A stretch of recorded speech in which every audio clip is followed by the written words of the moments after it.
G'day guys, welcome back to Off-Road Crusader. This is a very special episode because I get to bring you guys something which is brand new in the world. Hasn't been done before, is a brand new product which I believe is ridiculously innovative and forward thinking. It's something unique, and I definitely think there is massive benefits to what this thing has done. So a company here in Australia called Bushranger 4x4 have sent me a brand new pair of their spotlights.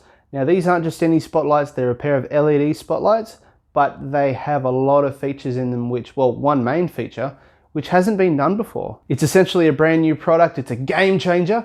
I believe it will be anyway, because I think a lot of other companies are going to be copying this idea in the years to come. Maybe not directly, but it definitely doing something similar. So let me show you what I mean. And here they are. These are the Bushranger Nighthawk VLI lights, which is variable light intensity. They have had the Bushranger lights out for a little while now, which have basically means you can turn the brightness up or down on the lights, which is a really cool thing to do. A few other companies are doing it now, like the ARB Solus lights are sort of similar. And I think there's another LED light, I can't remember the name of it now, that does the same thing. But they have gone the next step. These are the new variable series. So in that series, they have three lights. There's the VLIs, the variable light intensities, which just do the intensity of the light. They've now also got a VCT light, which is variable color temperature, which is a really cool thing. It means basically you can adjust the temperature of that light from, I think it's anywhere from about 4,000 to 6,000 Kelvin.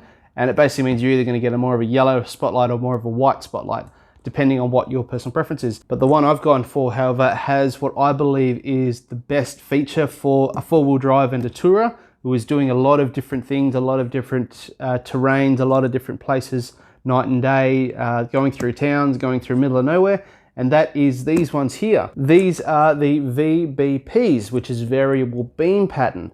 And what these lights actually do is you can still adjust the intensity of them, so you can make them dimmer or brighter depending on what you want to do, but you can also change the beam pattern anywhere from a full spot to a full flood. And you can do that on, I think it's about 7 stages of variability, and you can adjust it on the fly. You don't have to get out there and change lenses or anything like that. There is an in-cab control which is installed on the dash, basically the same as like you do with like a normal switch, which allows you to do the intensity and the beam pattern and the change. So since there is no other video out there at the moment of this recording to show an unboxing of these, I'm going to show you what it looks like inside this box. These lights here you buy as a kit. So you buy them with the 2 spotlights and the wiring loom all in one go. And if you go down that path, this is the box you will get. So, it's a lovely box. Got some cool info and stuff on there. I'll put it all up on this side, and there's a whole bunch of different data and stuff you can look at. So you're talking max distance, you're talking lumens, you're talking, distance at 1 lux, all that sort of stuff. That can all be up there. I'll write it all up because otherwise you're just going to watch me sitting here reading a pamphlet, and you'd much rather read that while I speak. Looks like there's a lot of gear there, but I've laid it out so that it's nice and easy to explain to you guys. So let's start with the lights themselves. So there's your 2 9-inch Nighthawk VLI VBP lights, variable beam pattern, really cool. So off of these you will have your power leads, so 1 each. So on one end, got your Deutsch plug, you go into the back. And then on your other you'll have a power and a ground running through a fuse. These lights here draw about 12 amps each, so make sure that obviously your wiring and your fusing is adequate for those. So the other side of the light, obviously there's where your Deutsch plug will go into, that's for your power. Then you have your wiring harness for your VLI coming off of this here. So that wire there is basically where the brains of it all go, so that's what gives it all the signal. So that'll run down, it connects up to these like extension cords. These go all the way down to a splitter, obviously one off of each light. These come down to here. You can run up to 4 individual lights off of one switch. So this one here basically collects them all and brings it all into one signal. There is also, you get like an extension cable. So for whatever reason, if your spotlights are say on the roof and you need to run, the cables down the windscreen and into the engine bay and everything else, you'd obviously run that after your splitter. So everything will go into there. Go into your extension cord if needed. Bushranger also give you a bunch of these. So these are just blanks. So basically if you're only using 2 of these, like I'm going to be doing, you will blank off 2 of these male sections. And that way you're not going to get any sort of water or dust or corrosion or anything happening in there which can interfere with the signal. So we get 4 of those. I'm only going to be using 2. They also give you some heat shrink. So these ones here, they recommend to put some heat shrink over those caps once you've put the caps on, I suppose. That then all runs down here into your switch. So the switch itself doesn't have any backing. They give you the stickers to apply it. So these ones here for the VBP. If you had the VCT, the color temperature changing one, you just have a different sticker, but they use the same switch there. So these ones here, they give different amounts of adjustment on each switch, which is cool.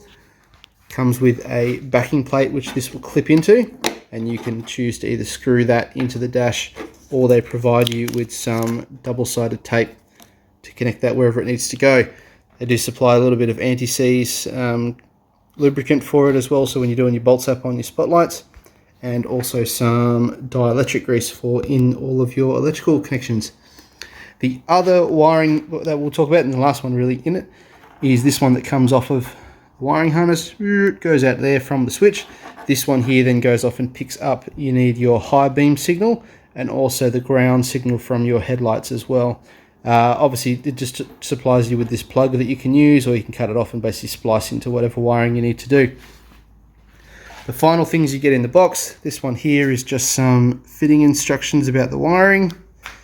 2 booklets, one about the driving lights and all the stats and everything in there, and this one about the wiring system, the wiring diagram and troubleshooting and everything in it as well. Plus you also get a sticker, because, you know, why else would you buy 4-wheel drive gear if you didn't get stickers for it? So there's all that gear. Let's look at getting into the car. Now, in terms of actually mounting this switch panel, because it's not exactly the smallest thing, it does require a bit of space and you want it to be accessible but not in your face. So rather than mounting it somewhere stupid, I've been looking at where it can go. Basically there's a nice little spot on the trim there, or down here you can basically mount like sideways. Or the other place you can also mount them, which I've seen done before, is on top of the steering column like that. Neither of those, well, any of those really tickle my fancy. So on the left hand side of the steering wheel here is usually this little switch blank that sits in this spot here. It protrudes ever so slightly, so it doesn't make a nice flat surface. So what I've done is I've popped this out. You need to remove the actual sort of dash shroud to get behind it and pop it out. Pretty simple thing to do, just start pulling plastics and see what happens. When once you remove that, you create quite a flat surface. So from there, this is just going to go mounted onto here with double-sided tape. Gives it a nice big flat surface I can mount it to. I can move it all the way over here or over here, but I might do it fairly central just because I like symmetry. And also the other problem is it sits just behind where the wiper stalk is. So for whatever reason, if it's raining and you're trying to make your wipers go on and off and then trying to do your spotlights at the same time, it may be kind of tricky. At least this way, when you're sitting here, it is going to be slightly covered by the steering wheel and the wiper stalk, so it's not blaring you in the face with the backlight. So what we might do is, the first thing is we're going to put that sticker on to make it look all nice. We're going to mount this up exactly where we want it. Again, the wiring on the back has this sort of swivel, so you can actually choose to have the wiring either coming out behind the switch or directly down from it. So we'll mount it up there. The wiring will then run between this trim and the steering column, and then all the wiring and stuff can go behind the dash.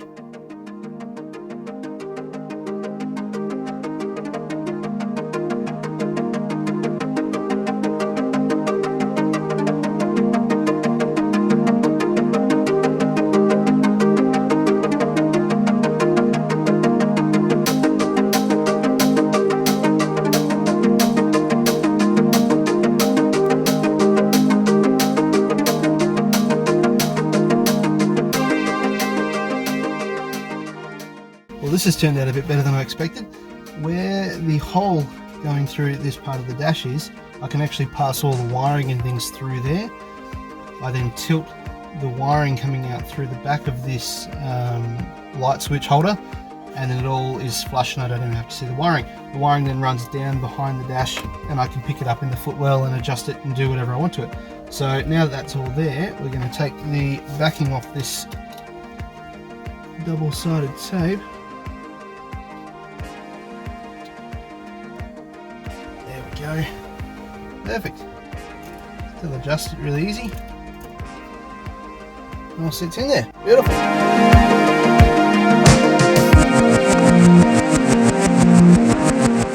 We interrupt this program to give you the massive news. We have hit 5,000 subscribers. Wow. That's amazing. We love you, Off-Road Crusader. Incredible. How does he do it?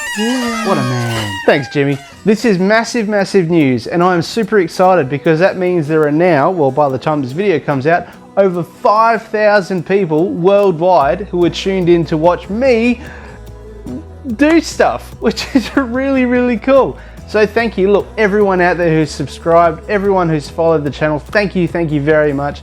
It has been an awesome journey, starting off as ye old Prado 120 adventures and now evolving into Off-Road Crusader, doing anything from DIY mechanics to accessory installs to trip adventures to interrupting my own videos to bring you awesome news. And because we've hit this massive 5,000 subscribers, we have inevitably gone as every other influencer tends to do, and we're doing a giveaway. We're giving you guys some stuff, and all for free. You don't have to pay for it. That's okay. That's the, the definition of giveaway. And included in that is going to be some really cool stuff from not only an Off-Road Crusader t-shirt and sticker, but you are also going to win yourself some cool prizes from some companies who have supported not only Prado 120 Adventures back in ye old days, but also Off-Road Crusader. And we're talking bigger companies. We're not just talking, McDonald's and Burger King and, Toyota. They offered me a brand new Sahara to give away, but I was like, come on guys, it's too much, we just want something small. We want, like a sticker or, a hubcap or, an ST to say thank you for waiting 12 months for a 200 series. To find all the details on this giveaway, head over to my Instagram page, which is at Off-Road Crusader. There'll be a link in the description down here, but more than likely you guys follow me on Instagram anyway. There'll be a post on there. It'll tell you everything about this giveaway, how to enter. You can enter multiple times. You can tag all your mates and do all that sort of stuff. You've got to follow, and what am I reiterating for? Just look at the Instagram post, give that a read. I'm going to draw out a winner, and then you guys are going to win some really cool stuff. So look, thank you very much for getting Off-Road Crusader to 5,000 subscribers. That's like 5 times 1,000 subscribers, 50 times 100 subscribers. That's like 2 times 2,500 subscribers. That's like 5,000 times 1 subscriber. Anyway, back to the video. Enjoy, guys. Just thought I would interrupt and give you the awesome news. Cheers. So the next part of this job we're going to tackle is installing the lights themselves on the bar. These ones have 3 bolts to mount onto the bar. The ARB Summit bar comes with 3 bolts already to mount into the mounting spotlights. Because the ARB lights use the same sort of mounting locations as well. If your bar doesn't have them, you will need to drill holes and paint them over. The previous lights I had installed on here actually had like a metal base, and they rubbed on the bar and caused a bit of the paint to come off. So I've added a bit of touch-up paint just to cover that up and seal it. But once I've got this on top, you're not going to see it. So even though it looks a bit obvious on camera where you can see this here, once these are installed, it's not going to make a difference. So with installing the Nighthawks, Bushranger do recommend putting a bit of anti-seize on these bolts, so that way when you need to adjust them, they're easy enough to undo. They do supply some anti-seize, so I'm going to put some on here now. Just give you these little sachets, just cut a little corner off. Okay, it's easy enough just to apply it.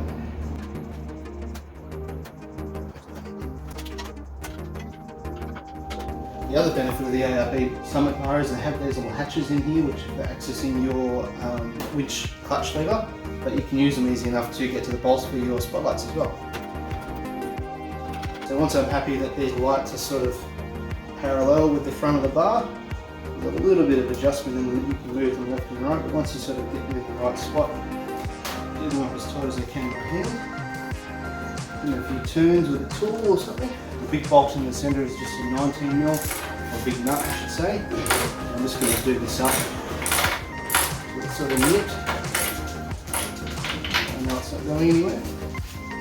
And then the two on the side are a 13mm. And again, I'm just going to do these up enough so they're not going to move at all. Tonight, once it's dark, I can actually go and set these up on a nice dead straight road.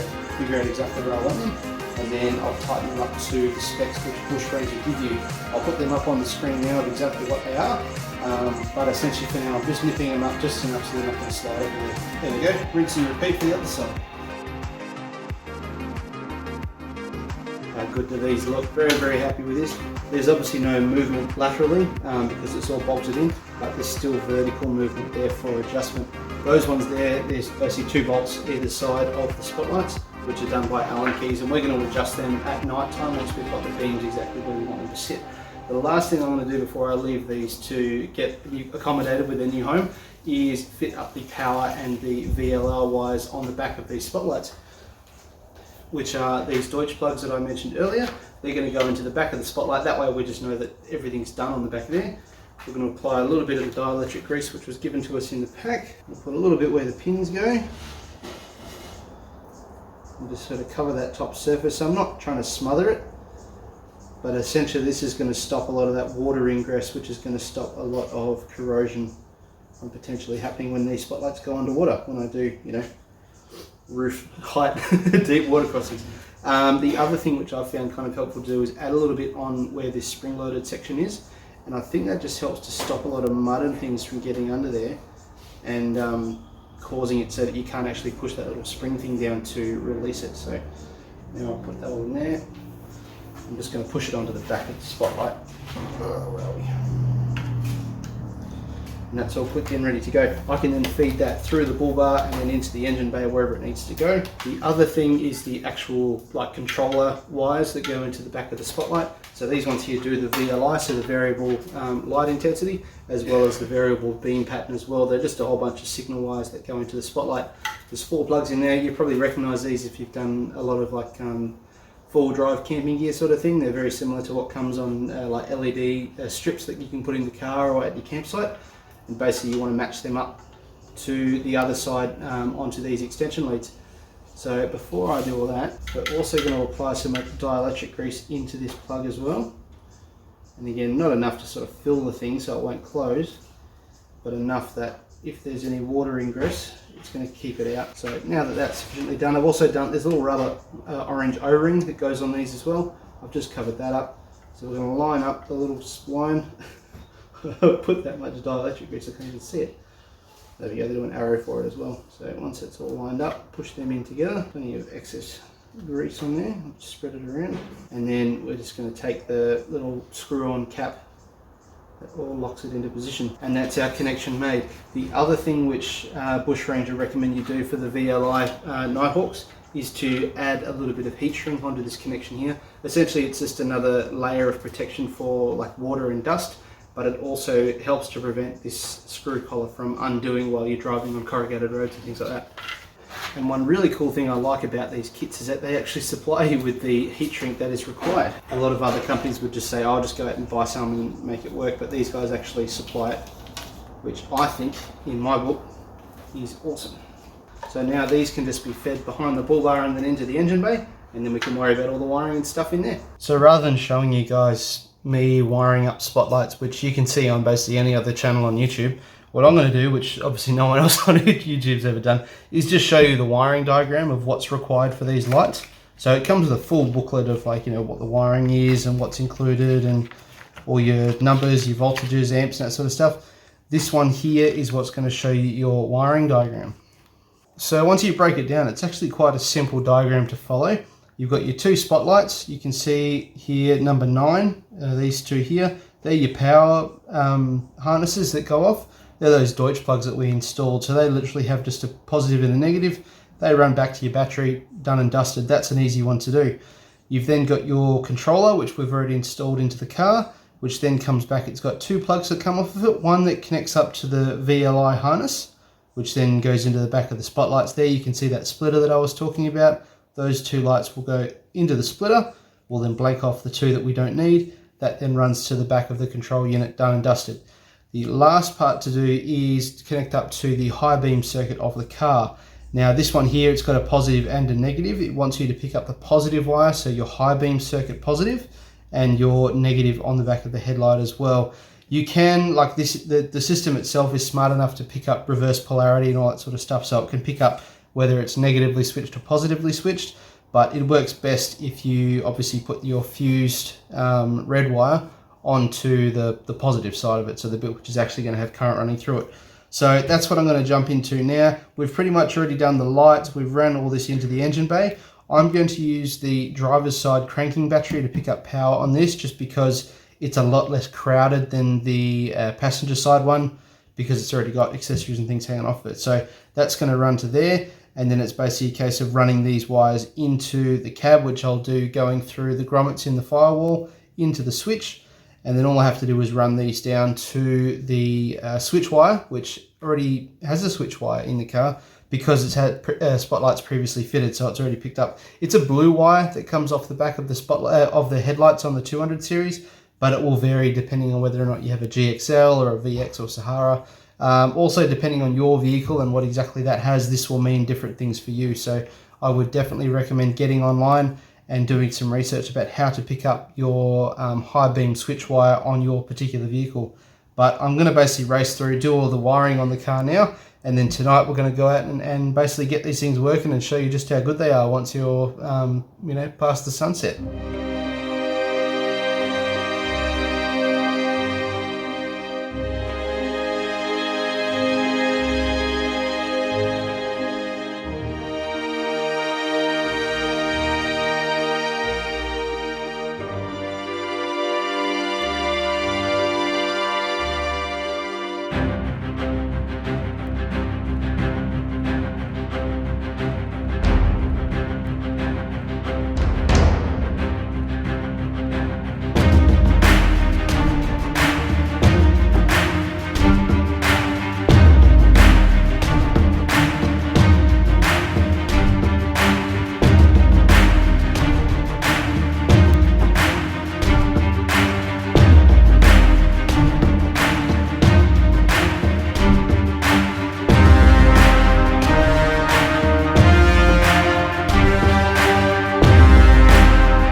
And just like that, we're all finished. Thank you very much for watching this world first install video of the Nighthawk VBPs onto, well, a four-wheel drive, but more importantly, my beautiful 200 series.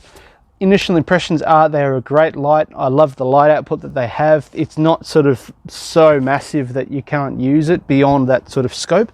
And having the variability of not only the intensity but also the beam pattern to go between a spot and a spread is massively fun. But I can see a number of situations where it is going to be very beneficial in certain four-wheel driving or even just highway driving applications. In the future, I'm going to do a long-term review of these lights to see whether or not they are durable, whether they stand up to the test of time, and whether, you know, anything else has come out that's probably a little bit better than them. But that's for down the track. So thank you very much to Bushranger 4x4 for sponsoring Off-Road Crusader with supplying these lights. Highly appreciate your support in the channel and very much looking forward to working together on some fun little projects that we've got in the works. Hey, also I am preemptively drinking a Scotch and Coke to thank Johnny Walker for sponsoring future episodes. Cheers guys, keep walking. So if you like this video, please be sure to obviously subscribe to the channel, and if you want to support the channel even further, check out my Patreon page as well, link in the description, and you can see the cool things which are going on there, and you can be part of building the community which is Off-Road Crusader. So thank you very much guys, we'll catch you in the next episode. Cheers.